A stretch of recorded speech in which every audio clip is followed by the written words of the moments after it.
Bed action step number 5 is the hip flap. Now, the hip flap is a little deceptive because it almost looks as though I'm not doing a thing, but it's perhaps one of the most intense exercises in the entire routine because you begin to feel the intensity immediately in your hips and glutes, toning those areas. So if the hips and glutes are a concern to you, you're going to love this exercise. So here we go. We begin with position number 3, and we're going to start OTD. You know what that means, on the diagonal, because it just works better that way. So we're going to start in 3rd position. Only thing, instead of stretching the knee forward, the bottom knee forward, we're going to leave that bottom leg straight and take the big toe, put it on top of the meaty part of your ankle, right next to your ankle bone. It's called the malleus, that bone right there. And let your knee fall to the bed. Now, there are 3 different positions for your upper body.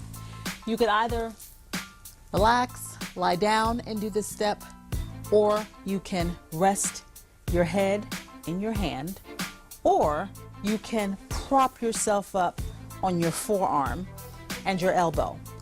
I prefer to do this step resting my head in my hand. I can feel the intensity more so in my core. This front arm is my stabilizer arm because this is going to prevent my body from weaving back and forth, as you will see. Ready? Let's begin. So now, we lift 1, 2, 3, 4, 5, 6, 7, 8. Right? Stretching the leg as high up as we can. And you really feel the tension, particularly in the hips. Make sure that that toe stays stationary on top of the ankle, because it's almost as though your leg becomes a lever and you're lifting the weight and you're keeping your body stationary using your stabilizer arms. You can almost feel your biceps and triceps flexing as you work to keep your body from weaving back and forth, which indicates a weak core. So make sure you keep that core nice and tight and that stabilizer arm nice and stable, and you can really feel it not just in your hips and your glutes but also in your core. Now for 2nd position of the hip flap, you're going to bring that toe to the back of your knee like this. So your toe should be resting in the nape of the back of your knee. Your knee falls to the floor. Again, that wonderful stabilizer arm, right? That stabilizer hand pressing into the mattress, and lift. 1, 2, 3. I'm literally lifting the weight of my leg against the resistance of my hip here. So it's burning. It's a wonderful burn though, because I know that it's working. Very intense. There we go. That was about 8. And we do have 2 hips, so we have to switch to the other side, right?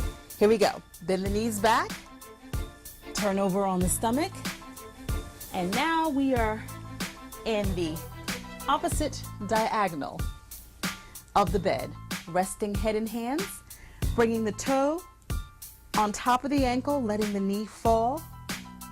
There we go, to the bed. Using our front hand as a stabilizer, and lift. 2, 3, 4, 5, 6, breathing. 8, good. And bring that toe behind the knee and lift again. Here we go. 1, 2, 3, 4, 5, 6, 7, keeping the core nice and tight. What we want to avoid is weaving back and forth like this, right? That indicates a weak core. So between your stabilizer arm and contracting your core, pulling those abdominals towards your spine, you're going to keep your body as still as possible.